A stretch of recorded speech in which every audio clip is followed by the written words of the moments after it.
বাসা থেকে বের হলাম ওখানে মার্কেটের জন্য।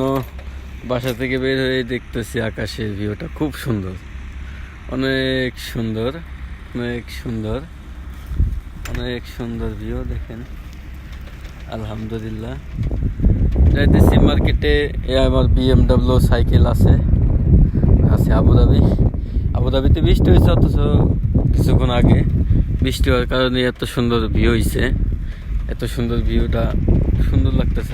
আকাশটাও খুব সুন্দর, আলহামদুলিল্লাহ, খুব ভালো।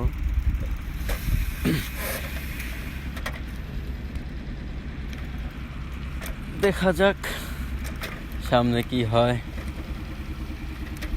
মার্কেটে যাই। খুব ঠান্ডা পড়ছে আজকে, অনেক ঠান্ডা। এই যে আমার BMW সাইকেল নিয়ে আমি মার্কেটে যাইতেছি আস্তে আস্তে চালায়া। দেখেন পিছনের ভিউটাও দেখেন, খুব সুন্দর ভিউ। আরো পিছনে আছে। যাই, সবাই ভালো থাকেন, সুস্থ থাকেন, ভালো থাকেন। ইনশাল্লাহ আবার দেখা হবে।